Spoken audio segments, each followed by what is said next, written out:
السلام عليكم ورحمة الله وبركاته. إن الحمد لله نحمده ونستعينه ونستغفره ونعوذ بالله من شرور أنفسنا ومن سيئات أعمالنا. من يهده الله فلا مضل له ومن يضلل فلا هادي له. وأشهد أن لا إله إلا الله وحده لا شريك له وأشهد أن محمدا عبده ورسوله صلى الله تعالى عليه وعلى آله وصحبه وسلم تسليما كثيرا.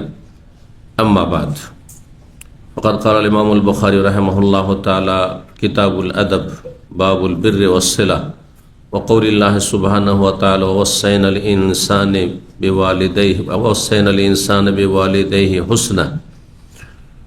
قال حدثنا أبو الوليد قال حدثنا شعبة قال الوليد بن عيزار أخبرني قال سمعت أبا عمرو الشيباني يقول أخبرنا صاحب هذه الدار وأومى بيده إلى دار عبد الله قال سألت النبي صلى الله عليه وسلم أي العمل أحب إلى الله عز وجل قال الصلاة على وقتها قال ثم أي قال ثم بر الوالدين قال ثم أي قال الجهاد في سبيل الله قال حدثني بهن ولو استزدته لزادني. সম্মানিত ভাতৃমণ্ডলী, আল্লাহ রাব্বুল আলামিনের প্রশংসা এবং প্রিয় নবী সাল্লাল্লাহু আলাইহি সাল্লামের উপর সালাত ও সালামের পর আজ জুমাবার 21 জমাদাস সানি 1447 হিজরির মোতাবেক 12 ডিসেম্বর 2025 আমাদের ধারাবাহিক আলোচনা সহিহুল বুখারীর নতুন একটি পর্ব আজকে শুরু হবে। আমরা শেষ করেছি গত পর্ব লিবাস পোশাক সম্পর্কে, 16টি পর্বে শেষ করেছি। আজকের বিষয়বস্তু হচ্ছে কিতাবুল আদব। ইমাম বুখারী রাহিমাহুল্লাহ বলছেন এই পর্ব হচ্ছে শিষ্টাচার সম্পর্কে অথবা আচার ব্যবহার সম্পর্কে। আদব আরবিতে আদব, আমরা এটিকে বাংলা ভাষায় ব্যবহার করে থাকি আদব, আদব কায়দা বলি না, আদব কায়দা। আদব কায়দায় মানে হচ্ছে শিষ্টাচার, আদব কায়দা হচ্ছে আচার ব্যবহার মানুষের। যে আদব কায়দাগুলি মানুষের কাছে প্রশংসনীয়, কোনো মানুষের মধ্যে থাকলে তার মানুষ প্রশংসা করে, সেগুলোর দুটো স্তর রয়েছে।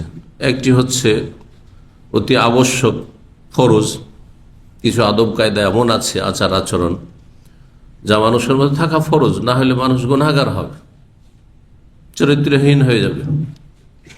আর কিছু আচার আচরণ আছে যেগুলো হচ্ছে মানুষকে সুসজ্জিত করে, কিন্তু মুস্তাহাব, ভালো, না থাকলে অত মানুষ প্রশংসা পায় না, কিন্তু মানুষ দোষারোপ করে না।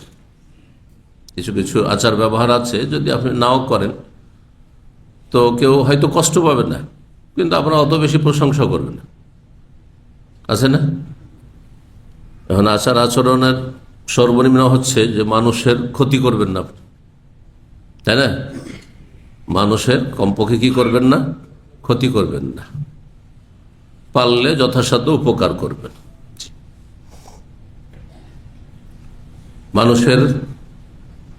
মানুষ আপনার অনিষ্ট থেকে, ক্ষয়ক্ষতি থেকে যেন নিরাপদ থাকে, আপনাকে দেখলে মানুষ যেন ভয় না পায়, এগুলো হচ্ছে ফরজ।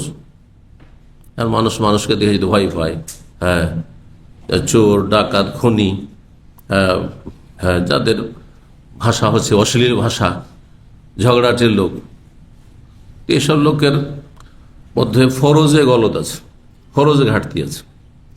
তাহলে সর্বনিম্ন এতটুকু থাকা যে আপনি কারো ক্ষতি করবেন না, আপনাকে কেউ ভয় পাবে না, আপনি কাউকে কষ্ট দেবেন না, হ্যাঁ, আপনি আপনার অনিষ্ট থেকে, ক্ষয়ক্ষতি থেকে মানুষ নিরাপদ রাস্তায় চলাফেরা করছে, কোনো ভয় নেই যে এই লোকটি পাশ দিয়ে গেলে আমার কোন ক্ষতি করে দিবে, ভয় লাগে, এমনটা নেই। এতটা থাকতেই হবে।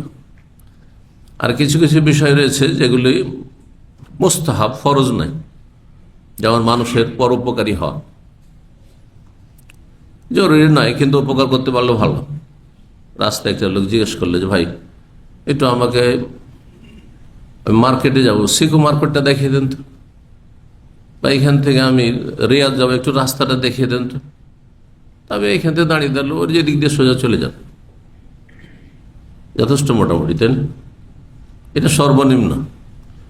যদি ভুল মিসগাইড করেন, এদিকে রিয়াজের রাস্তা না দেখিয়ে যদি দেখিয়ে দেন আপনি বাহরাইনের রাস্তা অথবা জুবাইলের রাস্তা, তো গুনাহগার হবেন না? অবশ্যই গুনাহগার হবেন।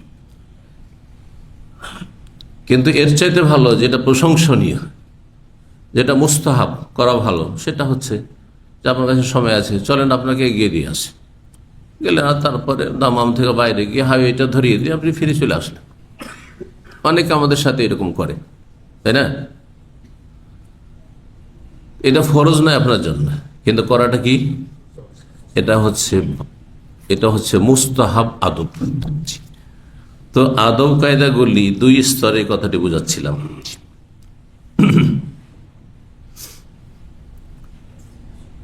কিতাবুল আদব এ অধ্যায় হচ্ছে কি সম্পর্কে? শিষ্টাচার সম্পর্কে, বাংলায় বলেন, অথবা আচার ব্যবহার সম্পর্কে। এই আদব সম্পর্কে আলোচনা করতে গিয়ে, এর সংজ্ঞা করতে গিয়ে ভাষ্যকারগণ বিভিন্ন মত পোষণ করেছেন। যে কথাগুলি বললাম বাংলা ভাষায় এগুলির কাছাকাছি, সার কথা আমি আপনার সামনে পেশ করলাম। যতগুলি সহিহ বুখারী ভাষ্য রয়েছে তাতে এই বিষয়গুলি উল্লেখ করা হয়েছে। তার মধ্যে একটি মত হচ্ছে আদব হচ্ছে হুয়াল উকুফ মাল মুস্তাহসানাত, যেগুলি পছন্দনীয় কাজ, পছন্দনীয় প্রশংসনীয় আচার আচরণ, কথা, কাজ, সেগুলিতে নিজেকে সীমাবদ্ধ রাখা। আপনি পছন্দনীয় কাজ করবেন, অপছন্দনীয় কিছু করবেন না। তাহলে ফরজ এবং মুস্তাহাব দুটোকে সামিল এই ব্যাখ্যাটি। এটি হচ্ছে উত্তম আচার আচরণ, আল ইত্তেসা বিমাকারিমিল আখলাক। কেউ কেউ ব্যাখ্যা করেছেন যে কোনো ভালো চরিত্রের অধিকারী হওয়া, চরিত্রবান হবে না। মানুষের চরিত্র ফুটে ওঠে ভালো চরিত্র কথার মাধ্যমে আর কাজের মাধ্যমে, চলাফেরার মাধ্যমে। কথাগুলি কাছাকাছি। কেউ বলেছেন যে আদব হচ্ছে ইস্তেমাল মা ইউহমাদু কওলান ও ফেলান, যেই কথা কাজগুলি মানুষের কাছে প্রশংসনীয় সেগুলি আপনি ব্যবহার করবেন বা সেগুলি আপনি প্রয়োগ করবেন। সেই কথাগুলি বলবেন, সেই কাজগুলি বলবেন, যেই কাজগুলি, কথাগুলি মানুষের কাছে কি প্রশংসনীয়। প্রশংসনীয় আপনার কিসে প্রশংসা হবে সমাজে? চিন্তা করেন। অনেক দুনিয়াদারও আছে যারা চালাক চতুর, তার জীবনে দুনিয়ার টার্গেট আছে, আমাদের মতো দিনের টার্গেট তাদের নাই। কিন্তু কেউ বড় একজন নেতা হবে, সাধারণ একটা পরিবার থেকে গিয়ে দেশের বড় একটা নেতৃত্বে যেতে চায়, চেয়ারম্যান হতে চায়, এমপি হতে চায়, মিনিস্টার হতে চায়, রাষ্ট্রপতি প্রধানমন্ত্রী হতে চায়। এটার জন্য জনপ্রিয়তা লাগে, হ্যাঁ, ভোট কালেকশন করার জন্য। তো কথা, কাজ দুনিয়ার গরজে করে, কিন্তু তার একটা গরজ আছে, মানুষের কাছে প্রশংসনীয়। যে ময়দানে তাকে এগিয়ে যেতে হয় সেই ময়দানে সে প্রশংসনীয়, জনকল্যাণমূলক কাজ করে, মানুষের বিপদ আপদে এসে দাঁড়ায়। হ্যাঁ, বান বন্যার সময় এসে আপনাদের সাথে বান বন্যাতে আপনার নেমে যাচ্ছে এসে, হ্যাঁ, হেঁটে আপনাদের সাথে মেহনত পরিশ্রম করছে, হ্যাঁ, আপনার রিলিফ বিতরণ করছে, এই ধরনের কাজগুলি। তো এইরকমই কারো ব্যবসা বাণিজ্য করতে হবে, কারোর সাথে লেনদেন করতে হবে, আস্থা জন্মাইতে হবে, ভালো আচার আচরণ করে, কথা অমায়িক কথাবার্তা, হ্যাঁ, অমায়িক আচরণ। জি, এক এক লোক এক এক গরজ নিয়ে করে, যেই গরজ নিয়ে যে কাজ করে সেটাই পাবে। ইন্নামাল আমালু বিন্নিয়াত। আপনি আমি যারা ধার্মিক লোক, তার আল্লাহ সন্তুষ্টির জন্য করি, যা করি মানুষের সাথে আল্লাহ সন্তুষ্টির জন্য। দুনিয়ার কোনো গরজ নেই, দুনিয়ার কোনো গরজ নেই, আমাদের গরজ রব্বুল আলামিনের কাছে। ইন্নামা নুতইমুকুম লিওয়াজহিল্লাহ।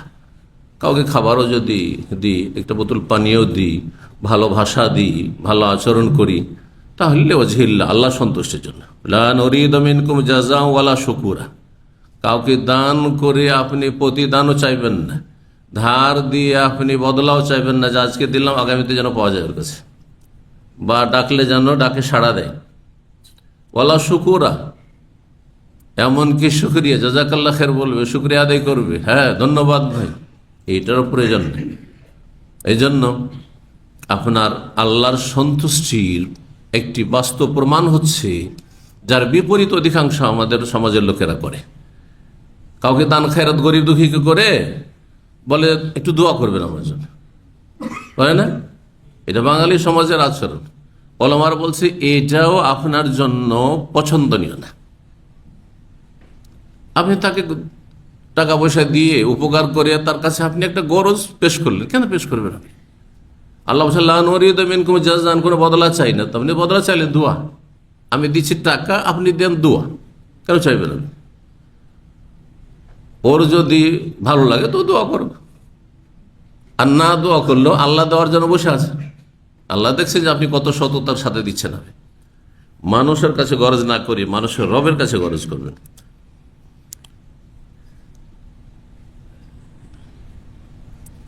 কেউ কেউ বলেছেন যে আদব হচ্ছে তাজিম ওমান ফওকাক ওয়া রিফকু বিমান দুনাক। আপনার চাইতে যারা সিনিয়র, আপনার চাইতে যারা বড়, আপনার চাইতে যারা সম্মানিত, হ্যাঁ, তাদের শ্রদ্ধা সম্মান করা, বড়দের শ্রদ্ধা সম্মান করা। আর যারা আপনার নিচে আছে, বয়সের দিক থেকে হোক, হ্যাঁ, এলেমের দিক থেকে হোক, মান সম্মানের দিক থেকে হোক, হ্যাঁ, যে কোনো দিক থেকে, সামাজিক দিক থেকে হোক, পারিবারিক দিক থেকে হোক, আর্থিক দিক থেকে হোক, যে কোনো আপনার নিম্নে যারা আছে, আপনার নিচে যারা আছে, তাদের সাথে নম্র আচরণ করা। কারণ আপনার নিচে যারা আছে ওদের সাথে নম্র আচরণ শুধু আল্লাহর ভয় আপনি করতে পারেন, অথবা মানবতার খাতিরে। অনেক কাফেরও ভালো আচরণ করছে জুনিয়রদের সাথে, কিন্তু কিসের জন্য? তার একটা মানবতা আছে। মানুষ, ও সে মানুষ, সে গরিব হলে কি হবে, সে ক্লিনার হলে কি হবে, তাই না? যদিও তাদের সংখ্যা কম, কিন্তু আর তাদের অনেক সময় এ মানবতা হারিয়ে যায়। যারা মানবতার খাতিরে করে, যেন কাফের ক্ষেত্রে মানবতা ঠিক আছে, এমনকি কুকুরের বাচ্চার ক্ষেত্রে মানবতা আছে। হ্যাঁ, যে আমারও প্রাণ আছে, কুকুরের বাচ্চারও তো প্রাণ আছে, কেন কুকুর মারবে, ঠিক না? কিন্তু কাফেরের, মোনাফেকের, নাস্তিকের, একজন ধার্মিক মুসলিম, হ্যাঁ, দেখলে তখন গায়ের জ্বালা শুরু হয়ে যায়, তখন আর মানবতা থাকে না, হারিয়ে যায়। ফিলিস্তিনি ভাই বোনদের ক্ষেত্রে, নারী শিশুদের ক্ষেত্রে তখন মানবতা হারিয়ে যায় ইহুদি নাসারাদের, আর মুনাফিক আর কাফের আর এসব নাস্তিকদের। বুঝতে পারছেন না? এই জন্য মানবতার খাতিরে যারা মানুষের সাথে ভালো আচরণ করে, তাদের ভালো আচরণটা হচ্ছে, হ্যাঁ, টেম্পোরারি, দুনিয়ার স্বার্থে। যার সাথে গরজ আছে ভালো মানবতা আছে, যার সাথে গরজ নেই ও মানবতাই নেই, তখন হ্যাঁ পশুর চাইতে নিচে নেমে যায়। কিন্তু একজন মুসলিম সবার সাথে ভালো আচরণ করে, ওয়াকুলু লিন্নাসি হুসনা, আল্লাহ সমস্ত মানুষের সাথে ভালো কথা বলা। লিন্নাস বলেছেন, লিল মুসলিমিন বলেননি যে ধার্মিকদের সাথে, হ্যাঁ, এটা বলেননি যে তোমার আত্মীয়দের সাথে। লিন্নাস, সমস্ত মানুষের সাথে। আল্লাহ বলছেন ওয়াফআলুল খাইর, তোমরা জনকল্যাণমূলক কাজ করো, ভালো কাজ করো, ভালো কাজ, যে কোনো ভালো কাজ করো, এবং যে কোনো স্তরের মানুষের সাথে ভালো কাজ করো, যে কোনো প্রাণীর সাথে ভালো কাজ করো, ভালো আচরণ করো। লাআল্লাকুম তুফলিহুন, এতেই তোমাদের সফলতা রয়েছে। এগুলো হচ্ছে কোরআনী শিক্ষা। এই জন্য একজন মানুষকে আল্লাহর আসমানি বিধান, আসমানি সিলেবা কোরআন যেভাবে মানুষ হিসাবে উচ্চ স্থানে পৌঁছে দেয়, যেন তারা আম্বিয়া রসুলগণ যুগে যুগে সবচেয়ে ভালো মানুষ যারা, তাদের অনুসারী বানিয়ে দেয়।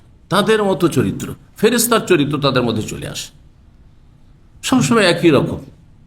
শত্রুর সাথেও সীমা লঙ্ঘন করব না, এটা একমাত্র ইসলাম শিখাতে পারে, কোনো মানুষ শিখাতে পারে না। শত্রুর ক্ষেত্রে নির্মম হয়ে যায়। মানবতার খাতিরে যারা কাজ করে, বিরোধীর সাথে, শত্রুর সাথে কি হয়ে যায়? হ্যাঁ, নির্মম হয়ে যায়, নিষ্ঠুর হয়ে যায়। কিন্তু একজন মুসলিম তা হয় না। এবং আম্বিয়া রসুলগণ এবং সাহাবায়ে কেরাম এবং তাদের জীবনী স্পষ্ট প্রমাণিত। জি, যুদ্ধের ময়দানে সাহাবায়ে কেরামদের রাসূলুল্লাহ আচরণ এর স্পষ্ট প্রমাণ করে। কারো অঙ্গহানি করা যাবে না, তাদের মধ্যে যারা অস্ত্র ধারণ করতে পারে না তাদেরকে হত্যা করা যাবে না, এই জন্য যারা ধর্ম নিয়েই শুধু তারা সাধু সন্ন্যাসী হয়ে আছে, সংসার ত্যাগী হয়ে আছে, যারা জীবন অস্ত্র ধরে না অথবা বৃদ্ধ হয়ে গেছে, নারী শিশু, তাদেরকে হত্যা করা নিষেধ ইসলামে। কোথায় পাবেন এটা? নারী শিশু কাফেরদের জুলমের শিকার সবচেয়ে বেশি হচ্ছে মুসলিম নারী শিশু। হচ্ছে না? যে কোনো জায়গায় মুসলিমকে খুন করা হচ্ছে, সবচেয়ে বেশি খুন হচ্ছে নারী আর শিশু। পক্ষান্তরে ইসলাম নারী আর কাফেরদের, কাফের হারবি, সাধারণ কাফের নয়, যারা যুদ্ধ বাঁধিয়ে রেখেছে আমাদের সাথে, যুদ্ধের ময়দানে যুদ্ধ করছে, তাদের পুরুষরা, তাদের নারী শিশুকে হত্যা করা ইসলামে হারাম। তো কোথায় পাবেন এই শিক্ষা ইসলাম ছাড়া?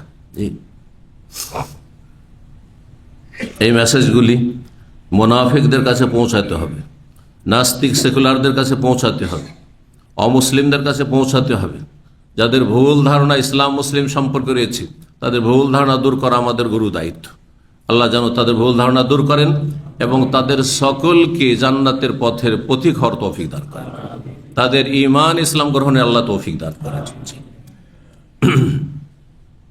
বলছিলাম, আদব হচ্ছে বড়দের সম্মান করা আর ছোটদের সাথে নম্র আচরণ করা। দেখেন, বড়দের ক্ষেত্রে অনেক সময় সম্মান করে কিসের জন্য? না হলে এর কি রয়েছে, পার্শ্ব প্রতিক্রিয়া রয়েছে, রিয়াকশন হইতে পারে। এটা আপনার মুদির, আপনার বস, আপনার ফোরম্যান, সুপারভাইজার, আপনার কফিল যদি ভালো আচরণ না করেন তো পেটে লাথি লাগার ভয় আছে, রুজি চলে যাবে, সেজন্য হয়তো জি হুজুরি করছেন। কিন্তু আপনার নিচে একজন আছে, আপনার আন্ডারে কাজ করছে, যা ইচ্ছা তাই বলে দিলেন, যা করছে অধিকাংশ মানুষ। ওলা খাফো বাহ, আপনার কোনো ভয় নেই, ও কি করে নিবে আবার, এই মন মানসিকতা অধিকাংশ লোক রাখছেন। কিন্তু ইসলাম এটা শেখায় না। আপনার রিয়াকশনের ভয় থাক আর না থাক, প্রতিক্রিয়ার ভয় থাক, ক্ষয়ক্ষতির ভয় থাক আর না থাক, সমান আচরণ করবেন। বড়দের সাথে শ্রদ্ধা সম্মান আচরণ করবেন, আর ছোটদের সাথে আদর স্নেহ আর নম্র আচরণ করবেন। আল্লাহ বুঝার আমল করার তৌফিক দান করেন, আম্বিয়া রাসূলের চরিত্র আমাদেরকে গ্রহণ করার তৌফিক দান করেন। কিতাবুল আদব বলছিলাম, প্রথম অধ্যায় নিয়েছেন বুখারী রাহিমাহুল্লাহ, বাবুল বিররি ওয়াসসিলাহ, আদব কায়দা। আল্লাহ রাব্বুল আলামিনের পরে, তার রাসূল সাল্লাল্লাহু আলাইহি সাল্লামের পরে সবচেয়ে বেশি আদব কায়দা হইতে হবে পিতামাতার সাথে, পিতামাতার সাথে। এই জন্য পিতামাতার বিষয়টি প্রথম এসেছে। কোরআনে আল্লাহ রাব্বুল আলামিন তার হকের পরে কার হক বর্ণনা করেছেন? পিতামাতার। এখানে যদি আপনাদের জিজ্ঞাসা করি যে আল্লাহর হকের পর আল্লাহ বলছেন, আল্লাহ তা'বুদু ইল্লা ইয়্যাহু ওয়া বিল ওয়ালিদাইনি ইহসানা ওয়াবুদুল্লাহ ওয়া লা তুশরিকু বিহি শাইআন ওয়া বিল ওয়ালিদাইনি ইহসানা। তাহলে আল্লাহর হকের পরে কার হক?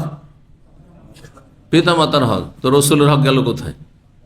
রাসূলের হক 3 নম্বরে চলে যাবে নাকি? তাহলে আল্লাহর হক, বাপ মায়ের হক, তার রাসূলের হক নাকি? তাহলে কিভাবে বুঝাবেন? কোরআনে কি ঠিক বলা হয়নি? কে এটা বুঝাইতে পারবে? যে বুঝাইতে পারবে হাত তুলবে। না, ওইভাবে হয় না, আরবিতে বুঝালে হবে না, জনগণকে বুঝাইতে হবে। হ্যাঁ, কে বুঝাইতে পারবে বিষয়টি?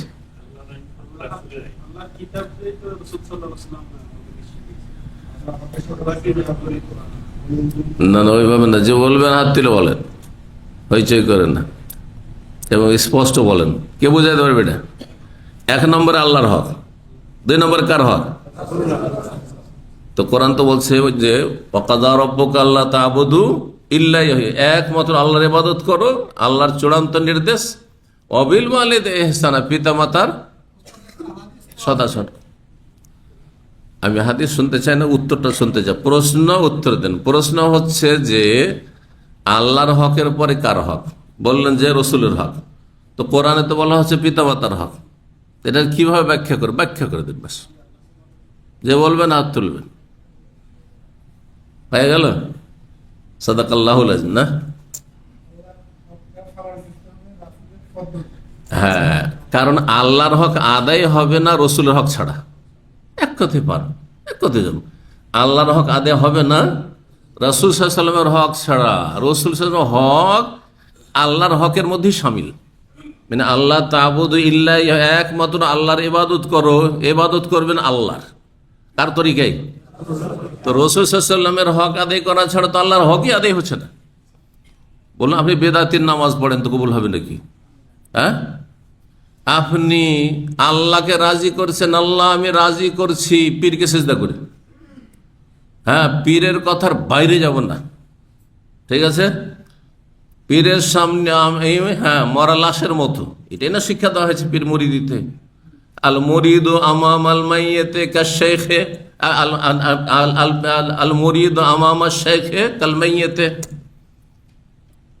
এটা সুফিদের কিতাবে আছে, সুফিদের আরবি কিতাব মেলা আছে। এটা মনে করি না যে শুধু ইন্ডিয়া বাংলাদেশে সুফিজম আছে।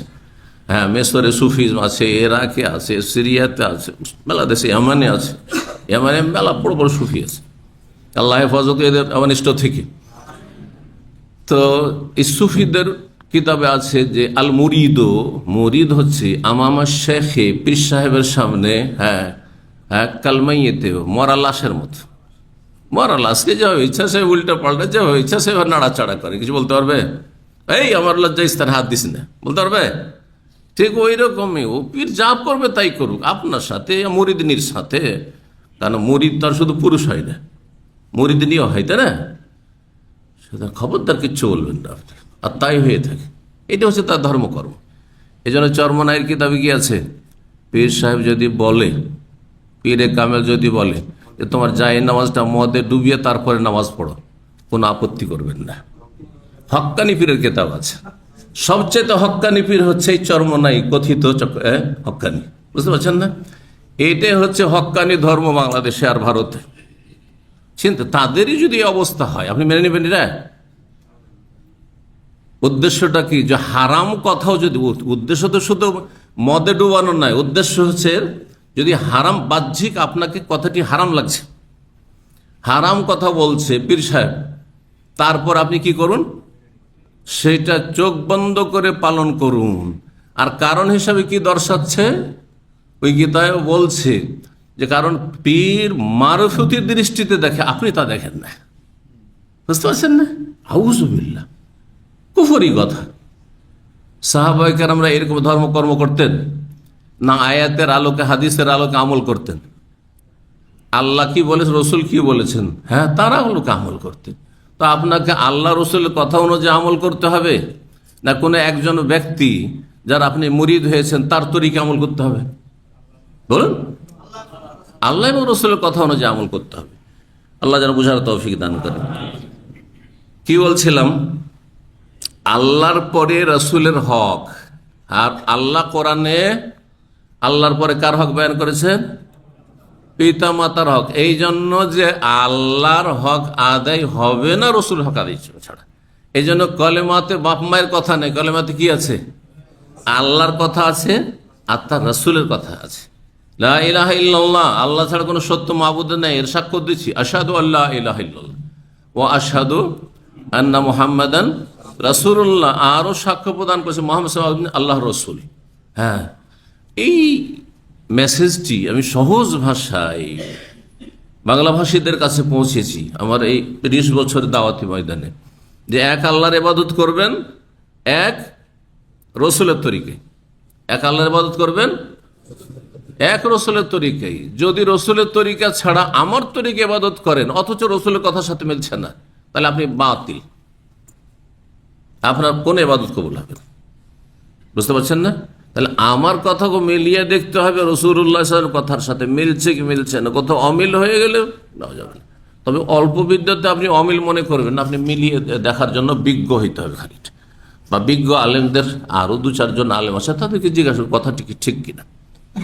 কারণ মানুষ ভুলে রোধে নয়, আমাদের মতো মানুষ যারা নবী রসুল ছাড়া, তারা সকলে ভুল হইতে পারে, আর হয়েছে, কারো কম হয়েছে, কারো বেশি হয়েছে।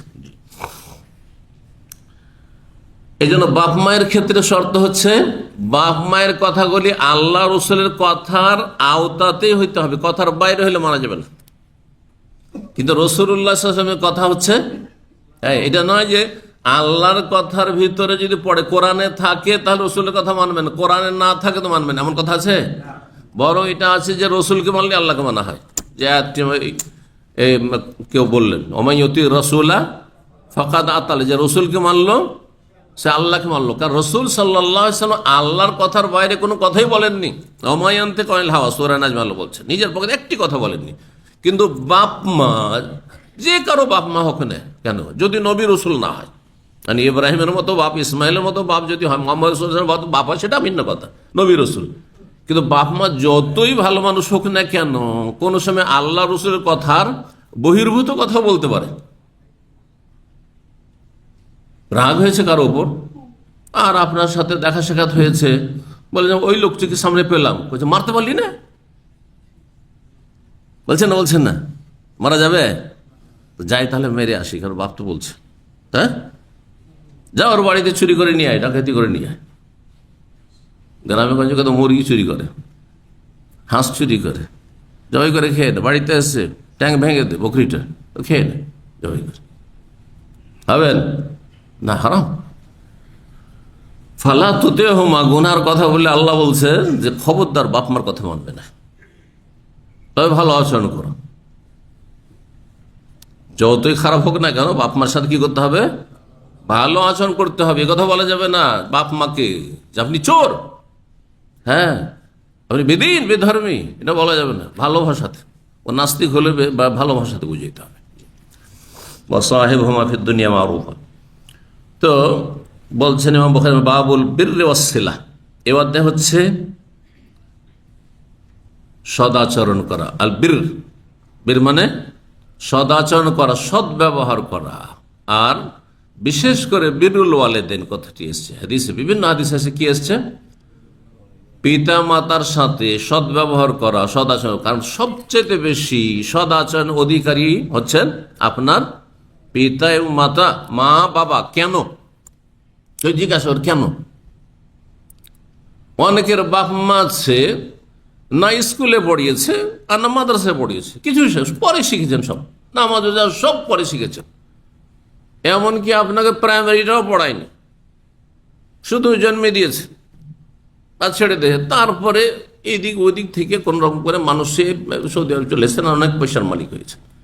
অনেক মূর্খ ছেলে বলে যে আমার বাপ মার কোনো এহসান নেই, কিছুই শিখায়নি আমাকে। নাউজুবিল্লাহ, এ কথা বলা জায়েজ নয়। কিছুই করেনি তারপরে বলা জায়েজ নয়। কেন? এ কথাটি মনে রাখতে হবে। হ্যাঁ, আর আপনারা শুনছেন অনেক কিছু, কিন্তু মনে রাখেন। ওলামারা বলেছেন আল্লাহ সৃষ্টি করেছেন, কিন্তু মাধ্যম হচ্ছে, হ্যাঁ মাধ্যম হচ্ছে কে? বাপ মা। কার মাধ্যমে? বাপ মায়ের মাধ্যমে।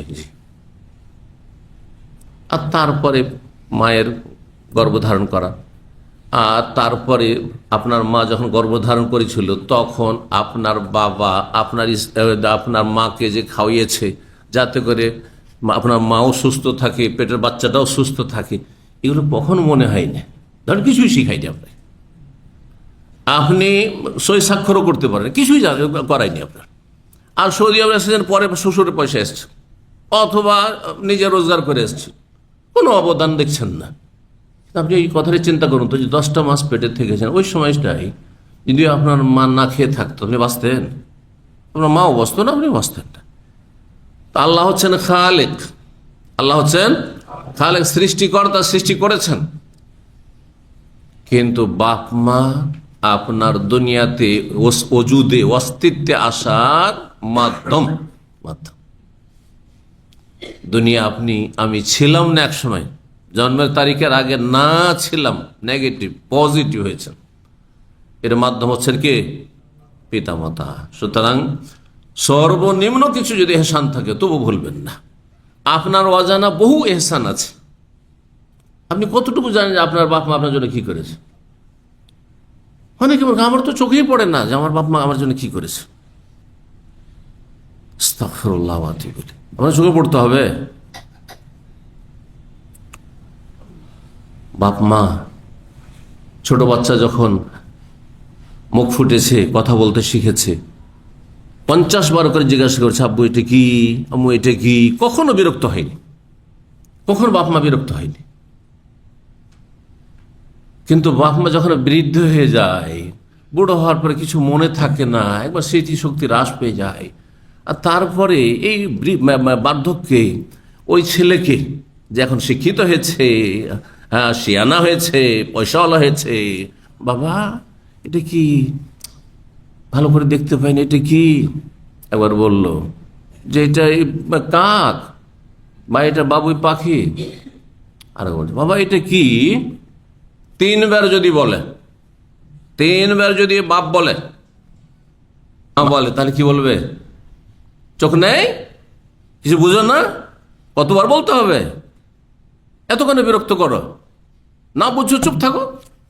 করবে না? করবে। হ্যাঁ, অধিকাংশ ছেলেরই করবে, চিন্তা করো না ফ্রি। অথচ শতবার যদি জিজ্ঞাসা করে, ওতে আরো মজা পায় বাপ মা। ছোট বাচ্চা যখন 1 বছর 1.5 বছরে বাকশক্তি খুলেছে, যতবার বাচ্চা কথা বলছে, ওর খুশির শেষ নাই যে আমার বাচ্চা কথা বলতে পারছে। বারবার করে একটা কথা জিজ্ঞাসা করছে, ওর সাথে ওইটাই একটা খেলা, ওইটাই হচ্ছে ওর আদর।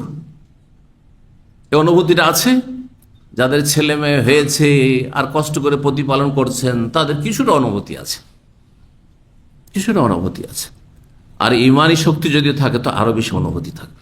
আল্লাহ এই কথাগুলির জন্য বলছি যে অনেকেই বাপ মা সম্পর্কে একেবারেই গাফের উদাসীন, কিন্তু বাড়াবাড়ি ছাড়াছাড়ি বাদ দিয়ে বাঙালি সমাজের আর এক জাহিলিয়াত আছে যে যা কিছু আয় উপার্জন করবেন, দেশে হোক আর বিদেশে হোক, সব টাকা কাকে পাঠাবেন? বাপ মাকে পাঠাবেন। জমি জায়গা হবে, বাড়ি ঘর হবে কার নামে? ইনকাম আপনার বাপ মায়ের নামে হবে। আর তার হঠাৎ করে মারা গেলেন আর আপনার স্ত্রী ছেলে মেয়ে তখন রাস্তায় নেমে গেল, কারণ বঞ্চিত। আপনার টাকা দিয়ে কার নামে জমি জায়গা ধন সম্পদ হয়েছে? বাবার নামে হয়েছে। আর আপনার ভাইয়ের আছে, বোনের আছে, ওরা সব নিয়ে গেল, শরীয়তের বিধান ওটাই কাছের থাকতে, দূরের পাবে না। আপনার ছেলে মেয়েগুলো সব বঞ্চিত হয়ে গেল। মজলুম মিরাস, ইংরেজ আমলে মজলুম মিরাস এটি কুফরি কথা শেখানো হয়েছে, সে রাখেন ভালো করে। মিরাস মানে পরিত্যক্ত ধন সম্পদ মৃত ব্যক্তির, আর মজলুম মানে যে জুলমের শিকার হয়েছে। মিরাসের ক্ষেত্রে আপনার ছেলে মেয়েরা, আপনি মারা গেলেন, হ্যাঁ, মজলুম মিরাস মানে জুলমের শিকার হয়েছে। তাহলে জুলুম কে করেছে? আল্লাহ, যিনি মিরাসের আয়াত নাজেল করেছেন যে কাছের আত্মীয় থাকতে, নিকট আত্মীয় থাকতে দূরেরটা পাবে না। মানে যে আপনার বাবার নামে জমি জায়গা, মায়ের নামে জমি জায়গা হয়েছে, ওনার যেহেতু ছেলে মেয়ে আছে, সুতরাং নাতি পোতারা পাবে না, নাতিনরা পাবে না। এটাকে কি নাম দিল? এই কুফরি নাম। হ্যাঁ, আমাদের দেশের এটা, এদের ভাষায়, কানুন গইদের ভাষায় এটা হচ্ছে রাষ্ট্রীয় যে মিরাস বন্টন আছে না, ওর ভাষা মজলুম মিরাস। মিরাসের ক্ষেত্রে মজলুম হয়ে গেছে, জুলমের শিকার। জালেমকে নউজুবিল্লাহ, আল্লাহ যেহেতু ভাগ করেছেন, আল্লাহ নাকি জালেম হয়ে গেছে। এগুলো বুঝে কয়জন লোক? না বুঝে কুফরি কথাবার্তা বলছে। অথচ এখানে জালেমকে, জালেম বাপ মা। কত টাকা বেতন পাস সব হিসাব দে, সব দিয়ে দেওয়ার পরে বলে যে ফকিরের ভিক্ষে দিচ্ছে। আল্লাহ এগুলো কথা শোনা? সব দিয়ে দেওয়ার পরে বিশ্বাসই হয় না যে অনেক টাকা ইনকাম করে, আর সবকিছু শ্বশুর বাড়ি পাঠিয়ে দেয়, সব লুকিয়ে রেখেছে, কত কি করে রেখেছে, আমাদেরকে হাতে তোলা ফকিরের ভিক্ষা দিচ্ছে। এগুলো জাহিলিয়াত, এগুলো বাপ মা, জালেম বাপ মা। ইসলাম হচ্ছে মধ্যম পন্থা। বাপ মায়ের হক নষ্ট করবেন না, আর ছেলে মেয়ের হক নষ্ট করবেন না। আপনার স্ত্রী ছেলে মেয়ের হক নষ্ট করে বাপ মায়ের না সব জমি জায়গায় দিয়ে দেবেন না। আল্লাহ বুঝার তৌফিক দান করেন। বাবুল বিররে ওয়াসসিলা, এই অধ্যায় হচ্ছে পিতামাতার সাথে সদাচরণ। ওয়াসসিলা মানে সিলাতুল আরহাম, সংক্ষেপে কথাটি রয়েছে। আল বিররু মানে বিররুল ওয়ালিদাইন, পিতামাতার সাথে সদ্ব্যবহার। আর ওয়াসসিলা মানে সিলাতুল আরহাম, জি, রক্তের সম্পর্ক যাদের সাথে রয়েছে, হ্যাঁ, রক্তের সম্পর্ক যাদের সাথে রয়েছে, তাদের সাথে সম্পর্কের বন্ধনকে অটুট রাখা। সেলা মানে রিলেশন, সম্পর্ক গাঢ় রাখা, মজবুত রাখা, সম্পর্কে অবনতি না আসে, সম্পর্ক দুর্বল না হয়ে যায়। এগুলি হচ্ছে জান্নাতে যাওয়ার কারণ, জান্নাতে যাওয়ার মাধ্যম। সিলাতুল আরহাম, আত্মীয়দের সাথে সুসম্পর্কের বন্ধন মজবুত রাখা জান্নাতে যাওয়ার উপায়। ওয়াসিলুল আরহাম তাদখুলুল জান্নাত বিসসালাম। আর দুনিয়াতে আয়ু বৃদ্ধির মাধ্যম, হ্যাঁ, রিজিক বৃদ্ধির মাধ্যম, হাদিসগুলি আসবে। ওয়াকাউলিল্লাহ সুবহানাহু ওয়া তাআলা, মহান আল্লাহ সুবহানাহু ওয়া তাআলার বাণীর তাফসীর সম্পর্কে সূরা আনকাবুতের আয়াত নম্বর 8 আল্লাহ ইরশাদ করছেন, ওয়াসাইনাল ইনসানা বিওয়ালিদাইহি হুসনা। এখানে সূরা আনকাবুতে হুসনা রয়েছে। ওয়াসাইনাল ইনসান, আল্লাহ বলছেন আমি নির্দেশ দিয়েছি। আওসা মানে ওসিয়ত করা, আর ওয়াসা মানে শক্তভাবে ওসিয়ত করা, মানে নির্দেশ দেওয়া। আল্লাহর ক্ষেত্রে এর ভাব অর্থ হচ্ছে কি? নির্দেশ দেওয়া। ওয়াসাইনাল ইনসান, মানব জাতিকে আমি নির্দেশ দিয়েছি। তাহলে আল্লাহর হুকুম এটি শুধু মুসলিমদের জন্য নয়, কোরআনের হুকুম হচ্ছে সারা বিশ্বের সমস্ত মানুষের জন্য। কারণ প্রত্যেক মানুষ জন্মেছে বাপ মায়ের মাধ্যমে, সুতরাং বাপ মায়ের সাথে ভালো আচরণ করতে হবে। আর এটা হচ্ছে মানুষের সুস্থ প্রকৃতি। এই জন্য যারা সুস্থ প্রকৃতিতে আছে, প্রকৃতি বিকৃত হয়নি, অমুসলিম হইলেও বাপ মায়ের সাথে সদাচরণ করে। অনেক হিন্দু ঘরেও, অনেক ইহুদি খ্রিস্টান ধরে বাপ মায়ের সাথে ভালো আচরণ করে না। অনেক মুসলিমের চাইতে অনেক এমন আছে হিন্দু সমাজে যারা বাপ মায়ের শ্রদ্ধা সম্মান, তারপরে বাপ মায়ের দেখাশোনা অনেক পাপিষ্ট মুসলিমের চাইতে ভালো করে। যদিও মুসলিমদের মধ্যে আলহামদুলিল্লাহ তুলনা করলে অবশ্যই সংখ্যা বেশি হবে, এতে কোনো সন্দেহ নেই। কারণ একজন মুসলিম যখন বাপ মায়ের সাথে ভালো আচরণ করে, তখন তার মুখ্য উদ্দেশ্য আল্লাহকে রাজি করা থাকে, জান্নাত পাওয়া থাকে, আর তারপর বাপ মায়ের হক আদায় করা থাকে। কিন্তু একজন যখন অমুসলিম হিন্দু বাপ মায়ের সাথে সদাচরণ করে, তার না আল্লাহ সন্তুষ্টি থাকে, না জান্নাত পাওয়ার আশা থাকে, না জাহান্নামের আযাব থেকে মুক্তি পাওয়া থাকে, বরং কি থাকে? মানবতা থাকে। হ্যাঁ, আমি মানুষ, আমাকে বাপ মা কষ্ট করে মানুষ করেছে, সেজন্য আমার তো একটা করণীয় আছে, তাই না? জি, বাস এতটুকু। ওটা তো আমাদের এমনি আছে, আর অতিরিক্ত কতটা বললাম। সেই জন্য একজন মুসলিম যেইভাবে সদাচরণ করতে পারে, সত্যিকার মুসলিম যদি হয়, এসব নামকে অস্তে যেসব মুসলিম তাদের কথা বলছি না, কারণ এরা কোনো মূল্য রাখে না। মুসলিম সমাজে যেসব মুসলিম নামে শুধু মুসলিম, এরা আমাদের জন্য কোনো উপকারী নয়, কোনো কাজে আসবে না এরা। আল্লাহ এদের সংশোধন করা তৌফিক দান করুন। আল্লাহুম্মা হাদিল মুসলিমিন। বলছিলাম মহান আল্লাহ সুবহানাহু বলছেন, ওয়াসাইনাল ইনসানা, মানব জাতিকে আমি নির্দেশ দিয়েছি, বিওয়ালিদাইহি হুসনা, যে মানুষ যেন পিতামাতার সাথে, তার পিতামাতার সাথে কি করে? হুসনা, সদাচরণ করে। অন্য আয়াতে কি রয়েছে? ওয়াসাইনাল ইনসান বিওয়ালিদাইহি, কে বলতে পারে? হাফেজেরা বলুক, কয় জায়গায় এরকম আয়াত আছে? প্রথম কথা হাফেজদের জিজ্ঞেস করছি, কে কে হাফেজ আছে দেখি, একটু হাত উঠান থেকে নেই। হ্যাঁ, মাশাআল্লাহ। কয় জায়গায় আছে কোরআন আয়াত এই আয়াত? ওয়াসাইনাল ইনসানা দিয়ে না, আমি বলছি কয় জায়গায় আছে? হ্যাঁ, কয় জায়গায় আছে? কি বললো? মাশাআল্লাহ। বিনা হাফেজে বলছে, বিনা হাফেজে কিন্তু নিয়মিত আমার ক্লাসের ছাত্র। সোমবার আসে, মঙ্গলবার আসে, বুধবার আসে, বৃহস্পতিবার আসে, জুমাতে আসে। এটা হচ্ছে এর ফায়দা। ইসলামিক সেন্টার যে ইউনিভার্সিটির মতো শেখানো হয়, এটা বাস্তব প্রমাণ। অথচ দাড়ি সাদা হয়েছে, মাশাআল্লাহ তাবারাক। বলছেন, দেখছেন না? 3 জায়গায় আছে ওয়াসাইনাল ইনসানা বিওয়ালিদাইহি। এখন হাফেজরা বলতে পারবেন না কি কি ভাষায় আছে, হয়তো মুখস্থ আছে 3টি আয়াত। আপনার মুখস্থ আছে 3 আয়াত নেই? হ্যাঁ, যে বলবে 3টি আয়াত, 3 জায়গায় ওয়াসাইনা দিয়ে আছে। এহসান এক জায়গায় আছে। হ্যাঁ, মাশাআল্লাহ। ওয়াহনান আলা ওয়াহান। হ্যাঁ, হুসনা, এইটা হুসনা। জি, এই 3 জায়গা হুসনা এই সূরা আনকাবুতে। ওয়াসাইনাল ইনসানা বিওয়ালিদাইহি ইহসানা সূরা আহকাফে। হ্যাঁ, ওয়াদাতহু উম্মুহু কুরহা। হ্যাঁ, ওয়াসাইনাল ইনসানা বিওয়ালিদাইহি ইহসানা হামালাতহু উম্মুহু কুরহা ওয়া ওয়াদাতহু কুরহা ওয়া হামলুহু ওয়া ফিসালুহু 30 শাহরা। আর যেটিতে রয়েছে ওয়াসাইনাল ইনসানা বিওয়ালিদাইহি, হুসনাও নেই, ইহসানা নেই। হ্যাঁ, হামালাতহু উম্মুহু ওয়াহানান আলা ওয়াহান। কোন সূরায় রয়েছে? সূরা লোকমানে। মাশাআল্লাহ। তাহলে 3টি আয়াতের কিছু শব্দের পার্থক্য, কিন্তু ভাব অর্থ একই।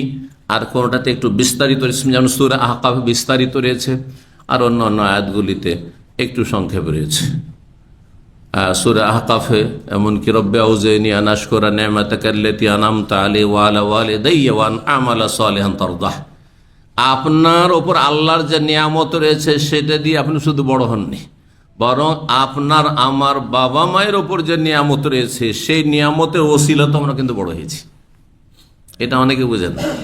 মানে আমি খুব ব্রেনি ছিলাম। হ্যাঁ, আমাদের মতো যারা লেখাপড়া করে একটু এগিয়েছে তারা অনেকে মনে করে যে আমি খুব মেধা শক্তির অধিকারী, খুব ব্রেনি ছিলাম, আর তারপর লেখাপড়াতে অনেক মেহনত করেছি জীবনে, আর তারপরে কম্পিটিশনে আমি এগিয়ে যাওয়ার চেষ্টা করেছি, আর তারপরে আমি এই ভালো রেজাল্ট করেছি। এটা দেখলো না যে আমার বাবা চাষি ছিল না, নাহলে আমাকে চাষি বানাইতো। হ্যাঁ, আমার বাবা ক্লিনার ছিল না, ডোম মেথর ছিল না, ডোম মেথরই বানাইতো। আমার বাবা মোটামুটি একটু শিক্ষিত ছিল, অথবা শিক্ষিত না থাকলেও শিক্ষার একটু গুরুত্ব বুঝতো, আর তারপরে একটা পরিবেশ ছিল পড়ার মতো, পরিবেশ আমার জন্য তৈরি করে দিয়েছেন আমার আব্বা। আর যদি বাড়িতে না পড়াতে পেরেছে আমাকে বাইরে দিয়েছে, মাদ্রাসায় দিয়েছে, অথবা স্কুলে দিয়েছে, কোথাও দিয়ে হোস্টেলে দিয়েছে, তারপরে এভাবে আমি একটা রাস্তা পেয়েছি। এগুলো কথা মানুষ ভুলে যায় না। আমার বড় হওয়ার পেছনে শুধু আমার ব্রেন বুদ্ধি যথেষ্ট নয়, আর আমার মেহনত পরিশ্রম যথেষ্ট নয়, আমার ভালো রেজাল্ট করা যথেষ্ট নয়, বরং তার আগে বাপ মায়ের ওপর যে আল্লাহর নিয়ামত ছিল, এই জন্য আল্লাহ স্মরণ করাচ্ছেন, এই দোয়া শিখিয়ে দিচ্ছেন, রব্বে আউজিনি আন আশকুরা নি'মাতাকাল্লাতী আন'আমতা আলাইয়া ওয়া আলা ওয়ালিদাইয়া। হে আল্লাহ, আমাকে তৌফিক দান কর, শক্তি সামর্থ্য দান কর। আউজিনি আন আশকুরা নি'মাতাকাল্লাতী আন'আমতা আলাইয়া, যে নিয়ামত আমাকে দিয়েছো, অনুগ্রহ করেছো, তার যেন শুকরিয়া আদায় করতে পারি। ওয়া আলা ওয়ালিদাইয়া, আমার পিতা মাতার উপর যে নিয়ামত ছিল সেই নিয়ামতের ওসিলাতে আমি এগিয়ে যেতে পেরেছি। হ্যাঁ, তারও যেন শুকরিয়া, বাপ মায়ের ওপর নিয়ামত ছিল, তার শুকরিয়া আপনি আদায় করা আল্লাহ শিখাচ্ছেন। চিন্তা করুন আপনি। জি,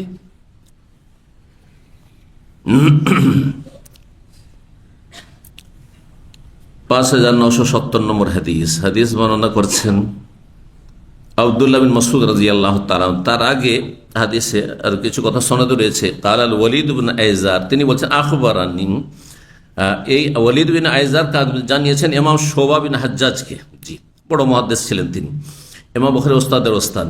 তিনি বলছেন আখবারানি, আমাকে জানিয়েছেন ওয়ালিদ বিন আইজার। আর তারপর ওয়ালিদ বিন আইজার বলছেন সামি'তু আবু আমর শাইবানি, আমি আবু আমর শাইবানি রাহিমাহুল্লাহ তাবেঈ থেকে শুনেছি। তিনি বলেন আখবার সাহেব হাযিহিদ দার, এই বাড়িওয়ালা আমাকে হাদিস বর্ণনা করেছেন, এই বাড়ির মালিক আমাকে হাদিস বর্ণনা করেছেন। এই বাড়ির মালিক এখানে বসে কেমন করে বুঝবো? তাহলে তিনি বুঝিয়ে দিয়েছেন যখন তার বাড়ির সামনে ছিলেন, আর বলে এই বাড়ির মালিক আমাকে বলেছেন, বুঝতে পারা যাবে না? জি হ্যাঁ। ঘটনা ছিল কুফার, আব্দুল মাসউদ রাদিয়াল্লাহু তাআলা কুফা হিজরত করেছিলেন। তো আব্দুল্লাহ বিন মাসউদ রাদিয়াল্লাহু তাআলা বাড়ির দিকে ইঙ্গিত করলেন, ওয়া আউমা বিয়াদিহি ইলা দারি আব্দুল্লাহ, ইশারা করলেন নিজ হাত দ্বারা আব্দুল্লাহর বাড়ির দিকে। আর হাদিসে শুধু আব্দুল্লাহ যদি থাকে তাহলে কোন আব্দুল্লাহ উদ্দেশ্য হয়? আব্দুল্লাহ বিন মাসউদ, কারণ সাহাবায়ে কেরামের মধ্যে অনেক আব্দুল্লাহ ছিলেন। আব্দুল্লাহর বাবা হচ্ছেন আবাদুল্লাহ, অনেক আবাদুল্লাহ ছিলেন, আব্দুল্লাহ বিন আব্বাস, আব্দুল্লাহ বিন ওমর, আব্দুল্লাহ বিন আমর, আব্দুল্লাহ বিন মাসউদ। এছাড়াও এরা হচ্ছে প্রসিদ্ধ, এছাড়াও অনেক আব্দুল্লাহ ছিলেন, আব্দুল্লাহ বিন ওবাই, আব্দুল্লাহ ছিলেন মুহাজির আনসারদের মধ্যে। আব্দুল্লাহ মাসউদ বলেন সাআলতুন নবী, আমি নবী সাল্লাল্লাহু আলাইহি ওয়াসাল্লাম জিজ্ঞেস করলাম একবার, আইয়ুল আমালি আহাব্বু ইলাল্লাহি আযজা ওয়া জাল, কোন আমল আল্লাহর কাছে সবচেয়ে প্রিয়? কোন আমল আল্লাহর কাছে সবচেয়ে প্রিয়? তখন কি বলেছিলেন? আস-সালাতু আলা ওয়াক্তিহা, শুধু নামাজ বলেননি, শুধু সালাত বলেননি, সালাত আউয়াল ওয়াক্তে পড়া, আলা ওয়াক্তিহা মানে প্রথম ওয়াক্তে। এই জন্য মাঝামাঝি ওয়াক্তে, শেষ ওয়াক্তে পড়ার চাইতে বা মাঝামাঝি ওয়াক্তে পড়ার চাইতে আউয়াল ওয়াক্তে সালাত পড়া বেশি উত্তম, সবচেয়ে প্রিয় আমল আল্লাহর কাছে সালাত, আর সালাত তাও প্রথম ওয়াক্তে পড়া। জি, আস-সালাতু আলা ওয়াক্তিহা। একমাত্র ব্যতিক্রম হচ্ছে কোন সালাত যেটা বিলম্বে পড়া উত্তম, কিন্তু জামাত সহকারে। কে বলতে পারেন? নামাজ সম্পর্কে যখন আমরা হাদিসে বুখারীতে আলোচনা করেছি বিস্তারিত বলেছি। কোন নামাজ? এশার নামাজ যদি জামাতে বিলম্ব করতে পারেন তাহলে বিলম্ব করা উত্তম, কিন্তু জামাতবিহীন বলবেন যে সৌদি আরবে 1 ঘন্টা পরই নামাজ হয়ে যায়, মাগরিব আর এশার মাঝখানে 1 ঘন্টা থাকে, টোটাল 1.5 ঘন্টা, কিন্তু মাগরিব পড়ে শেষ করতে করতে আধা ঘন্টা এদিকে চলে যায়, আর তার মাত্র 1 ঘন্টা, ঘড়ি দেখবেন মাত্র 1 ঘন্টা বাকি আছে হয়তো আজানে। আর তারপরে এশা হয়ে গেল। তো এত তাড়াতাড়ি 7:45, আজকাল 7:45তেই যাচ্ছে, এশা শেষ হয়ে যাচ্ছে। না, আমি 9টা-10টাতে পড়বো। হ্যাঁ, যত বিলম্ব করো তত বেশি নাকি হবে। আর তারপরে সেলফ স্টাডি করা শুরু করেন, নিজে হাদিস পড়ে যদি আমল করা শুরু করেন, বুঝলেন না, সবগুলি হাদিসকে সামনে রেখে সমন্বয় করলেন না, এদিকে জামাতের ওয়াজিব ফরজ ছেড়ে দিয়ে একে একে আপনি এশা পড়ছেন রাত 10টা, বলছেন আমি খুব নেকির কাজ করলাম, হবে না। তবে গোটা গ্রাম মিলে ইমাম, মুয়াজ্জিন আর গোটা গ্রামের অধিকাংশ মুসল্লি যদি একমত হয়ে যায় যে আমাদের মসজিদের নামাজ রাত 10টায় পড়বো, হ্যাঁ, সুলুসুল্লাইল যখন হয়ে যাচ্ছে বা নিসফুল্লাইল কাছাকাছি, সুলুসুল্লাইল মানে রাতের প্রথম তৃতীয় অংশ শেষ হতে যাচ্ছে ওই সময়টাই, না সেটা হচ্ছে 9:30 থেকে 10টা, এই সময়গুলোতে, তাহলে একমত হতে পারলে ভালো। কিন্তু একমত কোথায় হওয়া যাবে? হ্যাঁ, যেখানে সরকার মসজিদগুলি নিজের আন্ডারে রাখে না, নিজ স্বাধীন। হ্যাঁ, মসজিদ কার? হ্যাঁ, আয়ত্তে। যেমন আমাদের দেশে মসজিদ কি সরকার আন্ডারে আছে? হ্যাঁ, যদি কিছু রাষ্ট্রীয় মসজিদ থাকে, রাজকীয় মসজিদ, সেটা ভিন্ন বিষয়। হ্যাঁ, কিন্তু এমনি মসজিদ সব, হ্যাঁ, মোতাওয়াল্লি এবং মসজিদ মহল্লা যারা লোক দায়িত্বশীল, মসজিদ কমিটি, তাদের দায়িত্ব, তারা কি করবে না করবে তাদের ব্যাপার, তাই না? কিন্তু সৌদি আরবে ওটা চলবে? সৌদি আরবে যেহেতু ইসলামিক আওকাফ আছে আর একটা মন্ত্রণালয় আছে, সুতরাং এটা সরকার যখন দায়িত্ব নিয়ে আছে, সরকার যেভাবে আদেশ করবে সে ওয়াউলিল আমরে মিনকুম, তখন আপনাকে সেভাবে পালন করতে হবে। বোঝা গেছে না?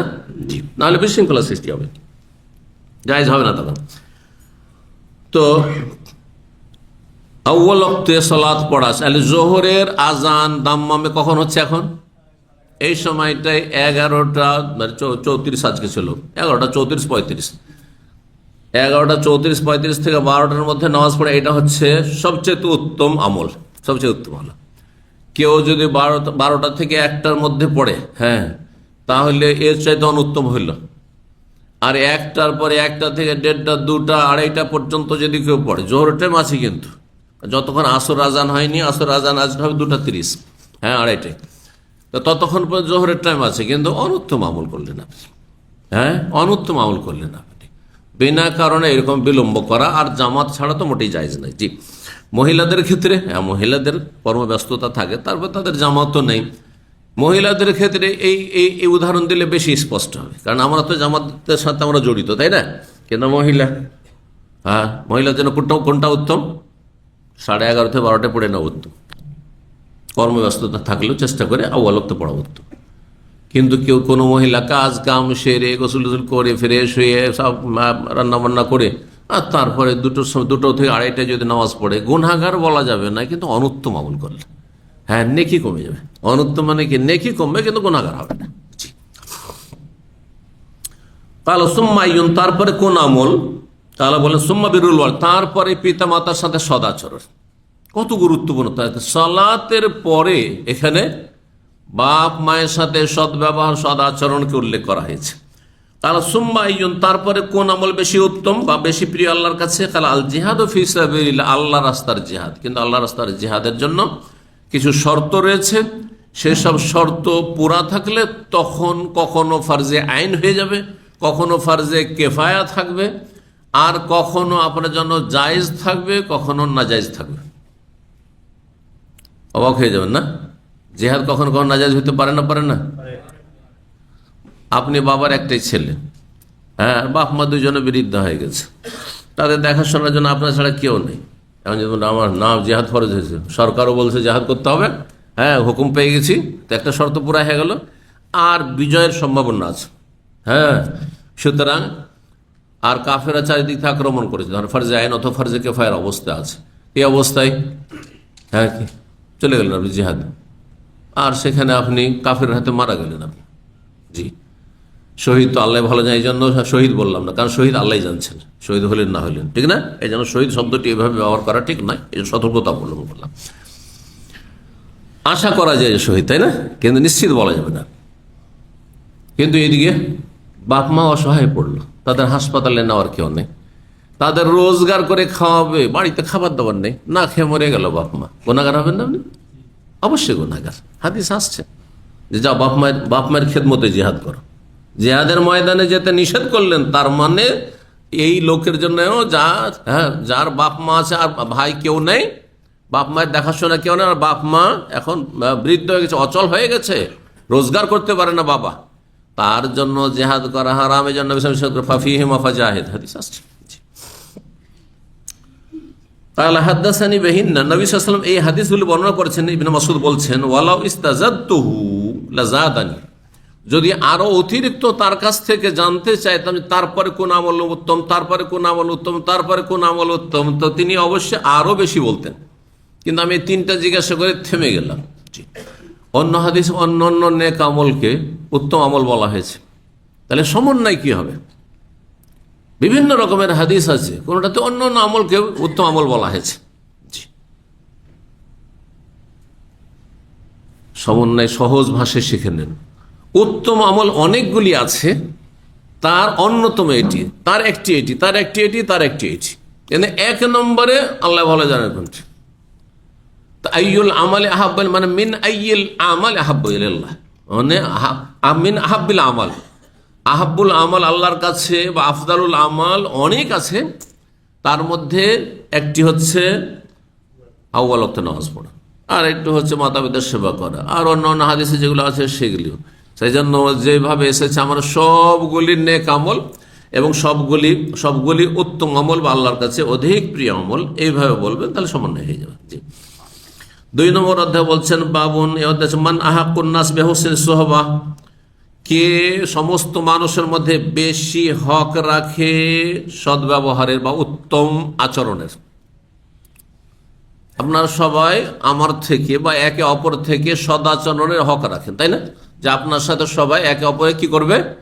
ভালো আচরণ করবে, ভালো ব্যবহার করবে, কিন্তু সবচেয়ে বেশি হক কে রাখে? সবচেয়ে বেশি কি হক রাখে? মা, তারপরে বাবা, মা তারপরে বাবা। আচ্ছা, মায়ের মর্যাদা বেশি না বাবার মর্যাদা বেশি? মায়ের মর্যাদা যদি বেশি হয়, তাহলে বাবা বলছে যে বাবা তোমাকে আমি মাদ্রাসায় পড়াবো, মা বলছেন না আমি ডাক্তার বানাবো, স্কুলে পড়াবো, আর আপনি কি করবেন? মায়ের কথা শুনবো না? এই বিষয়টা বুঝেননি আপনারা? তাহলে এই যে বলে দিলেন যে মায়ের মর্যাদা বেশি, হ্যাঁ, মায়ের হক বেশি, হক আলাদা কথা আর মর্যাদা আলাদা কথা। মর্যাদা ওপরে থাকে আর হক নিচে থেকে বেশি হক হইতে পারে, কি বুঝলেন? নেতৃত্ব আল্লাহ কাকে দিয়েছেন, পুরুষকে না নারীকে? এটা বুঝছেন? তাহলে আপনার মা তো নারী, হ্যাঁ, তোর মর্যাদা কি করে বেশি হলো? নেতৃত্ব যার কাছে তার মর্যাদা বেশি না? যে নেতা তার মর্যাদা বেশি। এই জন্য হুকুম চলবে বাড়িতে বাবার, ভালো করে শুনে রাখেন, কিন্তু মা যেহেতু দুর্বল বাপের তুলনায়, সেই জন্য মায়ের হক আপনার বেশি, মায়ের হক আপনার উপর বেশি। আচ্ছা, আরেকটি কথা রয়েছে, বহু কথার কিছু কথা আপনাদেরকে বলছি। মার সাথে খারাপ আচরণ করতে অধিকাংশ ছেলেমেয়েরা ভয় পায় না, কারণ মায়ের মায়াও বেশি, মায়ের খেয়েও মায়ের চুরি করে থেকে যাবে। মার খেয়েও কি করবে? মার চুরি করা, বুঝেন? মানে মার খেয়ে বলে না না না মারেনি, কিছু করেনি, খারাপ কিছু আচরণ করেনি, এটা মাই বলতে পারে, বাপ বলবে না। বাপ পিটনি দিবে, হ্যাঁ, সোজা করে দেবে পিটিয়ে, ঠিক না? তো মায়ের সাথে খারাপ আচরণ করে দিয়ে ভয় লাগে না, কারণ এক তো মায়ের মায়া বেশি আছে, হ্যাঁ, খারাপ কিছু বলে দিবে, কিছু করবে না। আর দুই হচ্ছে আমাকে মারতেও পারবে না, সাহস করবে না, হ্যাঁ, সহজে মারতে পারবে না, কারণ আপনার গায়ে শক্তি হয়ে গেছে, একটু 14-15 বছর বয়স হয়ে গেছে। কিন্তু বাবা মারতে না পারে, গ্রামের লোকজন নিয়ে বাড়ি থেকে তাড়িয়ে দেবে, হ্যাঁ, আপনার হোটেল বন্ধ করে দেবে, ফ্রি হোটেলে যে খাচ্ছিলেন না বন্ধ করে দিতে পারবে, কিন্তু মা পারবে না, না খেয়ে লুকিয়ে লুকিয়ে খাওয়াবে। বাপ এদিকে বাইরে গেছে, খাই দিবে, হ্যাঁ, বাবা নিষেধ করে গেছে, খবরদার এই বদমাশ ছেলেকে খেতে দিবি না, বাপ এদিক সেদিক গেছে, চুপচাপ খাইয়ে দিয়ে আবার বিধি করেছে, করে না? সেই জন্য ওই যে মায়ের সাথে খারাপ আচরণ করার ক্ষেত্রে আপনার রিয়াকশন, পার্শ্ব প্রতিক্রিয়ার ভয় নেই, হ্যাঁ, যে ক্ষয়ক্ষতি আমার হয়ে যাবে, সেই জন্য আর তারপর দুর্বল, আর দুর্বলের ওপর দুর্বলের সাথে দুর্ব্যবহার করে দেওয়া, এটা মানুষের জন্য সহজ, তারা কিছু করতে পারবে না বা কিছু করবে না। কিন্তু বাবার সাথে খারাপ আচরণ করতে গিয়ে বহুবার চিন্তা করতে হবে যে বাপের সাথে খারাপ আচরণ করলে খবর আছে, ভাত উঠে যাবে, বুঝছেন না? এই জন্য মায়ের হক বেশি বলা হয়েছে, যাতে মায়ের ক্ষেত্রে বেশি যত্নশীল হন। জি, দুর্বলতার অসৎ ব্যবহার না করেন আপনি। জি, কিন্তু হুকুম মানার ক্ষেত্রে বাপের হুকুমকে প্রাধান্য দিতে হবে। অনেক আলেমের পরিবার জানি আমি, অনেক আলেমের পরিবার গভীরভাবে আমরা দেখেছি যে তাদের একটিও ছেলে আলেম হয়নি। কেন? একটিও ছেলেকে মাদ্রাসা পড়ায়নি, সব জানার শিক্ষিত করেছে। আর নিছক জানার শিক্ষিত, একজন জানার শিক্ষিত তার সাথে দিন পড়াই তো ঠিক আছে, তাহলে তো আরো ভালো, কিন্তু না, তা করেনি। এক বাবা হয়েছে বড়ই ভালো আলেম, পরহেজগার আলেম, আর ছেলেগুলো সবগুলি দাড়ি মুন্ডা ফাসিক। অনেক পরিবার আমরা দেখেছি আমাদের বয়সে, ভিতরে ঢুকে দেখেছি যে এখানে মায়ের মিসগাইড রয়েছে। মা এত শক্ত হয়েছে, না আমার ছেলেকে ডাক্তার বানাবো, আমার ছেলেকে আমি ইঞ্জিনিয়ার বানাবো, আমার ছেলেকে ফকিরি বিদ্যা পড়াবো না, ওকে আর আলেম হইতে দেয়নি। বুঝতে পারছেন না? জি, সৌদি আরবে একটি দুর্ঘটনা, এক পরিবারে ভালো একজন আলেম ছিলেন, তার স্ত্রী বলছে ছেলে মেয়ে সবকে জেনারেল লাইনে পড়াবো। হ্যাঁ, এখানেই ছেলে মেয়ে ছিল এক সময়, আর স্বামী বলছেন না, এখানে আরবি মাদ্রাসায় পড়াবো, তো ছেলেটা আলেম হবে, আরবি ভাষা শিখবে, দিন শিখবে, দুনিয়াও হবে, দুটোই হবে। বাবা পেরে ওঠেনি, ভালো আলেম তিনি, নাম বলবো না, গিবত হয়ে যাবে পরিবারের। হ্যাঁ, ভালো আলেম, কিন্তু স্ত্রীর সামনে হার মেনে নিতে হয়েছে, স্ত্রীর তালাক পর্যন্ত নিয়ে চলে গেছে, নাউজুবিল্লাহ মিন যালিক। জি, এই পরিস্থিতি হয়েছে। নাসাল্লাহ সালামাত ওয়াল আফিয়া, আল্লাহ হেফাজত করুন। এরকম স্ত্রী থেকে আল্লাহ হেফাজত করুন, খারাপ স্ত্রী থেকে। 5971 নম্বর হাদিস আবু হুরায়রা রাদিয়াল্লাহু তাআলা আনহু, তিনি বলেন, যা রাজুল ইয়া রাসূলুল্লাহ সাল্লাল্লাহু আলাইহি ওয়াসাল্লাম, জনৈক ব্যক্তি রাসূলুল্লাহর কাছে আসলো, এসে বলে, ইয়া রাসূলুল্লাহ, ইয়া রাসূল, মান আহাক্কু বিহুসনি সাহাবাতি, কে বেশি হক রাখে আমার সদাচরণের, আমি যে সদ্ব্যবহার করব, উত্তম আচরণ করব, এর হকদার অধিকারী সবচেয়ে বেশি কে? কাল উম্মুকা, তোমার মা।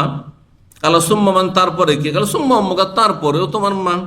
কালা সুম্মা, তারপরে কাল সুম্মা, 3 বার করে, হ্যাঁ, ট্রিপল, হ্যাঁ 3 গুণ হক হচ্ছে তোমার মা। সুম্মা মান, তারপরে কাল সুম্মা আবু, তারপরে তোমার বাবা। আর তার অন্যের সুম্মা আদনাকা ওয়া আদনাকা, তারপরে নিকটাত্মীয় যারা আছে, বাপের পরে, হ্যাঁ, যে দাদা থাকে দাদা, হ্যাঁ, তারপরে চাচা, ওরা আছে, এভাবে ভাই, বড় ভাই আছে, বড় ভাই। জি, 3 নম্বর অধ্যায় বাবুন, এই অধ্যায় হচ্ছে লা ইউজাহিদু ইল্লা বিইজনিল আবাওয়াইনি, কোন ব্যক্তি জিহাদে অংশ নিতে পারবে না, জিহাদ করতে পারবে না, সশস্ত্র জিহাদ। জিহাদ বিভিন্ন রকমের আছে, অস্ত্রের জিহাদ যদি করতে হয় তো ইল্লা বিইজনিল আবাওয়াইন, বাপ মায়ের অনুমতি ছাড়া করতে পারবে না কোনো ছেলে, বাপ মা বেঁচে থাকলে। কিন্তু কলমের জিহাদ, যারা ইসলামের রাইটার, হ্যাঁ, ইসলামিক বই পুস্তকের লেখক, হ্যাঁ, তারপরে বক্তব্যের জেহাদ, কথার জেহাদ, এই দাওয়াতের জেহাদ, জেহাদ, দাওয়াত এমন এক জেহাদ যে দাওয়াতের মাধ্যমে, হ্যাঁ, সে কথার দাওয়াত হোক অথবা কলমের দাওয়াত হোক, যেইভাবে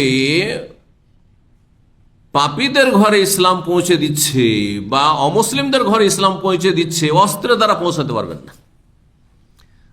বহু দেশ আছে বা অধিকাংশ দেশ আছে যে সেখানে অস্ত্র নিয়ে আপনি পৌঁছিতে পারবেন না, ধরেন, যদিও জেহাদের যুগ হয়। এখন তো জেহাদের যুগই নেই, ঠিক কিনা? কিন্তু যখন জেহাদের যুগ ছিল তখন কারো কথা যদি নেন, হ্যাঁ, যখন সাহাবায়ে কেরামদের জামানা ছিল, তাবেঈনদের জামানা ছিল, তারপর তাবেঈন জামানা ছিল, বহু জিহাদ হয়েছে ইসলামের ইতিহাসে। তখনকার যুগ সারা পৃথিবীর সব জায়গাতে জিহাদে তারা যেতে পেরেছেন? পারেননি, সম্ভব ছিল না। কিন্তু দাওয়াতের জিহাদ, যেটি কলমের জিহাদ, লিখনের জিহাদ, আপনার একটি বই, আপনার একটি পমফ্লেট, লিফলেট অথবা আপনার একটি বক্তব্য এই সোশ্যাল মিডিয়ার যুগে সারা বিশ্বে মুহূর্তের মধ্যে শুধু মুসলিমদের ঘরে পৌঁছেছে, হ্যাঁ, মুসলিমদের স্মার্টফোনে পৌঁছেছে না অমুসলিমদের? তারপরে মুসলিমরা শুধু সংশোধন হচ্ছে না, অনেক অমুসলিমদের ঘরে সঠিক ইসলামের দাওয়াত পৌঁছিল। বাপ মা নাস্তিক আর ছেলে মেয়ে পাক্কা ধার্মিক। কথা বুঝতে পেরেছেন?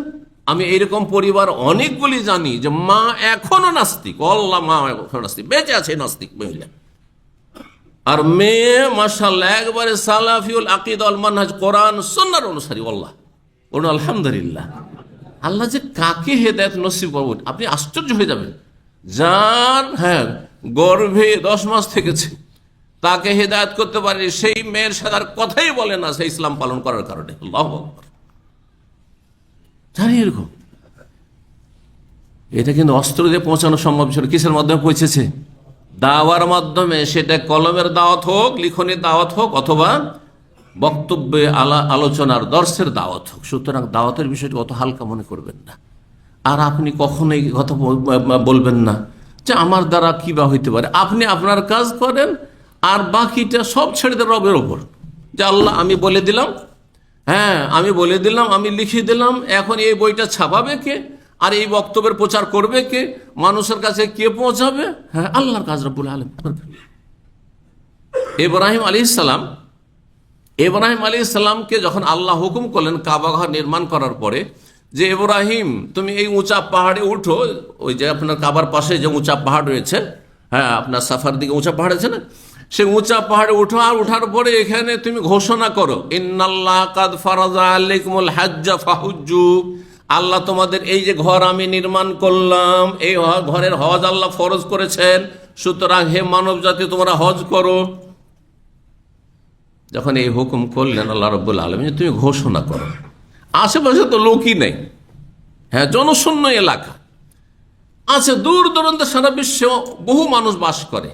ইব্রাহিম আলাইহিস সালাম বললেন আল্লাহ ওয়া কাইফা ইয়াবলুগু সাউতি, আমার এই আওয়াজ পাহাড়ের উপর থেকে সারা দুনিয়াতে কিভাবে পৌঁছিবে? বা আমি তো আশেপাশে কোনো লোক দেখতে পাই না, সামনে কিছুই নেই, কেউ নেই, আর আমি এমনি ঘোষণা দেব, কিভাবে মানুষের কানে এই আওয়াজ পৌঁছিবে?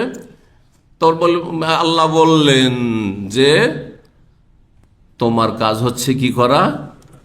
ঘোষণা করা, ওয়া আলাইয়া ইবলাগি, আর আমার কাজ হচ্ছে পৌঁছিয়ে দেওয়া।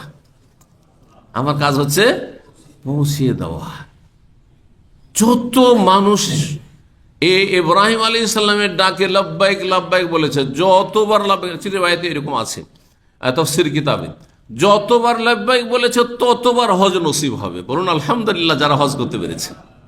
জি, সে দুনিয়াতে আসেনি, ওই রুহের জগতে যতবার লব্বাইক লব্বাইক বলেছে এই ঘোষণাতে, হাজির আল্লাহ, হাজির আল্লাহর ডাকে হাজির, আল্লাহ হজ নসিব করেছে।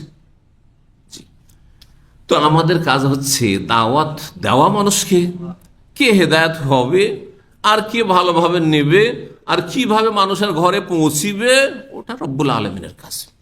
আমাকে আল্লাহ কথা বলা তৌফিক দিয়েছেন, আমাকে এলেম দিয়েছেন, যেটুকু দিয়েছেন আপনি বিতরণ করেন, আপনি চেষ্টা করেন আপনার জায়গা থেকে। আপনার গ্রামে আমি যেতে পারবো না, আপনার গ্রামে তো আপনি যেতে পারছেন, আপনার আত্মীয়দের কাছে আপনি যেতে পারছেন, আপনার যতটা এলেম আছে ওইটুকু বাল্যে মানিয়ে ভালো পৌঁছিয়ে দেন, আপনি ভালোভাবে পৌঁছিয়ে দেন। ভুল কথা পৌঁছাবেন না, সহি কথা পৌঁছাবার চেষ্টা করেন, আল্লাহ তৌফিক দান করেন।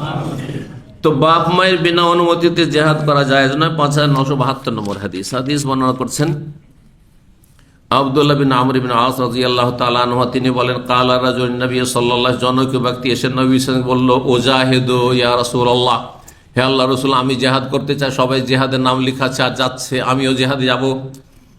কালা মানে আলাকা আবাওয়ানে, তোমার কি বাপ মা আছে? আবাওয়ান মানে বাপ এবং মা, দ্বিবচন, কিন্তু দুই বাপ। শাব্দিক অর্থ কি? দুই বাপ। দুই বাপ কারো হয় নাকি? বাপ আর মা এমন নিয়ামত যে দুই হয় না। দুই বাপ হয় না, দুই মাও হয় না। ছেলে মেয়ে হইতে পারে, বহু হইতে পারে, তাই না?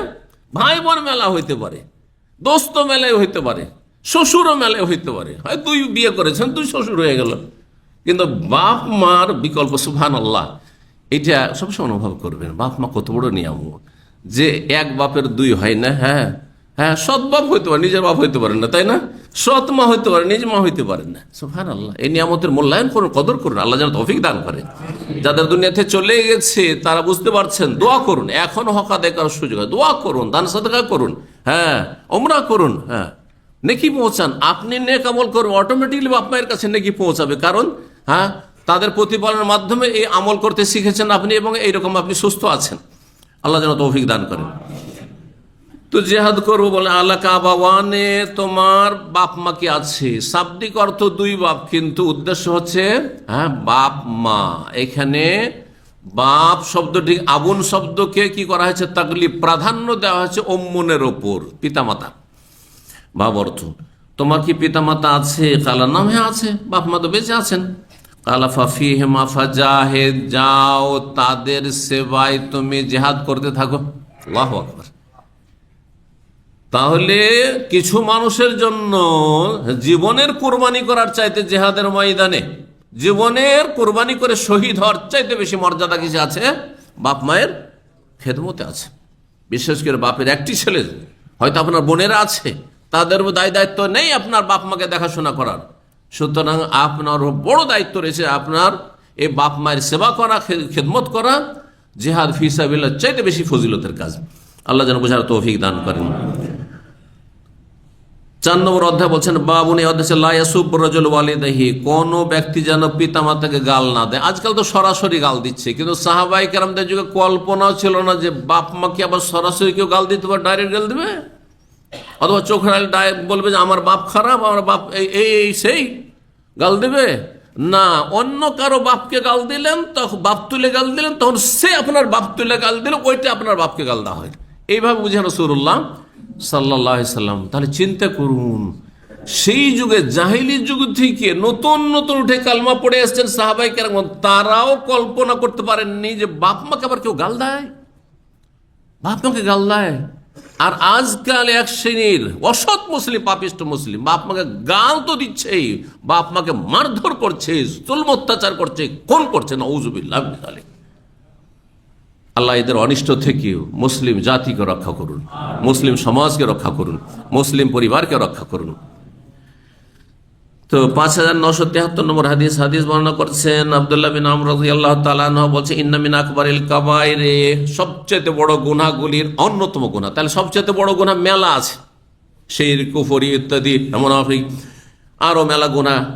হ্যাঁ, আর তারপরে খুন করা, জেনা করা, এগুলো আকবরুল কাবায়ের। তার মধ্যে অন্যতম হচ্ছে আইয়াল আনার রাজুল ওয়ালিদাইহি, কেউ যদি পিতা মাতাকে কি করে? অভিশাপ দেয়, বা পিতা মাতাকে গালমন্দ করে। লানত মানে অভিশাপ দেওয়া হয়, লানত মানে গালমন্দ করা হয়। কিলা ইয়া রাসূলুল্লাহ, সাহাবীরা কেউ বললেন, হে আল্লাহর রাসূল, কাইফা ইয়ালানুর রাজুল ওয়ালিদাইহি, এমনটা হইতে পারে যে কোনো ব্যক্তি তার পিতা মাতাকে লানত করবে, অভিশাপ দেবে বা গালমন্দ করবে? কালা, হ্যাঁ, ইয়াসুব্বুর রাজুল, কিভাবে? ইয়াসুব্বুর রাজুল আবার রাজুল, কোন একজন মানুষ অন্য কোন মানুষের পিতাকে গাল দিল। যেমন আমাদের সমাজে দুইজনের তর্কাতর্কি হচ্ছে, জোড়া গালদা। জোড়া গালদা বোঝেন তো? হ্যাঁ, কি জোড়া গালদা বুঝেন না? বুঝেন না? হ্যাঁ, কে বুঝে জোড়া গাল? আরে কেউ বুঝে না, কি বুঝছে না? আরে বাপ তুলা গালদা মানে গালটা উচ্চারণ করতে হবে। আমি বলতে চাইছিলাম না নিজের ভাষায়, কিন্তু আমরা বুঝেই দিতে পারছেন না, কেউ মুশকিল। এই জন্য তাহলে এই গাল বলতে হয়। আমাদের দেশে নেই সালার বেটা সালা নেই, হ্যাঁ, হারামের বাচ্চা হারামি নেই, সুরের বাচ্চা সুর বলে না, হ্যাঁ, তাহলে ওর বাপকে গাল দেন, ওকে গাল দিন। তো আপনি যদি ঝগড়া না করতেন তো আপনার বাপ তো গাল খেত না, হ্যাঁ, আপনার মা তো গাল খেত না। বুঝতে পারছেন কি না? এই যে গাল দিলেন একটা লোককে বাপ তুলে, তখন এটাকে বাপ তুলে গাল দেওয়া বলা হয়, না হয় জোড়া গাল দেওয়া বলা। কোনোটাই বুঝেন না, মনে হচ্ছে মাশাআল্লাহ জান্নাত থেকে উঠে এসছেন সব, হ্যাঁ, জান্নাতের সমাজ থেকে সব উঠে এসছেন, যেখানে এইসব গালমন্দই নেই হয়তো। নাউযুবিল্লাহ মিন যালিক। তো উত্তর দিতে শিখবে, বুঝার, আমার ভাষাগুলি বোঝার চেষ্টা করবেন। তো ইয়াসুব্বুর রাজুল আবার রাজুল, কোন ব্যক্তি কোন আরেকজন ব্যক্তির বাপকে গাল দিল। ফায়াসুব্বু আবাহু, যখন তোর বাপ খারাপ, তোর মা খারাপ, যখন বললেন তোর বাপ খারাপ, বলছে না, উল্টিয়ে দিল আপনার গালকে। ফায়াসুব্বু আবাহু, তখন তার বাপকেও গাল দিল। ওয়াসুব্বু উম্মাহু, একজন মানুষ কারো মাকে গাল দিল, ফায়াসুব্বু উম্মাহু, এই গাল দেওয়ার কারণে তোমার মাও গাল খেলো। তুমি যদি এই কাজটা না করতে তোমার মা গাল খেত না। তো তাহলে সরাসরি যেন তুমি তোমার মাকে গাল দিলে, তোমার বাবাকে গাল দিলে। এইভাবে রাসূলুল্লাহ সাল্লাল্লাহু আলাইহি ওয়াসাল্লাম বুঝিয়েছেন ওই সাহাবায়ে কেরাম ভালো মানুষদেরকে। তারা বুঝতে পারছে এটা কেমন করে হয়, ছেলে মেয়ে বাপ মাকে গাল দিবে, বাপ মাকে অভিশাপ দিবে, হ্যাঁ, বাপ মাকে কটু কথা বলবে, এটা কেমন করে হয়। তখন আসলে নবী সাল্লাল্লাহু আলাইহি ওয়াসাল্লাম এইভাবে বুঝাননি, না না, এটা যখন সমাজে নেই, এই নেই, সুবহানাল্লাহ। এইভাবে তুমি একজনকে গাল দিলে, ওর বাপ তুলে গাল দিলে, তখন তোমার বাপকেও গাল দিল, এটাই তোমার গাল দেওয়া হয়ে গেল। বুঝতে পারছেন কথাটি? জি। তাহলে এখনকার এক শ্রেণীর খারাপ মানুষগুলো ওই জাহেলি যুগের খারাপ মানুষের চাইতে খারাপ হয়ে গেছে। কারণ সাহাবায়ে কেরাম যখন অমুসলিম ছিলেন, কাফের ছিলেন, তখন ওই গালগুলি তাহলে মক্কায় ছিল না, মদিনায় ছিল না। বুঝতে পারছেন না? থাকলেও তো তারা জানতেন যে আমরা এক সময় গাল দিতাম, আমাদের বাপ দাদারা এরকম করে গাল দিত না, এইটা ছিল না। তাহলে সেই যুগের কাফেরগুলো আজকাল অনেক অসৎ মুসলিমের চাইতে ভালো ছিল এই দিক থেকে। বুঝতে পারছেন কথা? আল্লাহ যেন সংশোধনের তৌফিক দান করেন। এখানে আজকের আলোচনা শেষ করছি। ওয়া জাযাকুমুল্লাহু খাইরান। সুবহান রাব্বিকা রাব্বিল ইজ্জাতি আম্মা ইয়াসিফুন ওয়া সালামুল মুরসালিন, আলহামদুলিল্লাহি রাব্বিল আলামিন।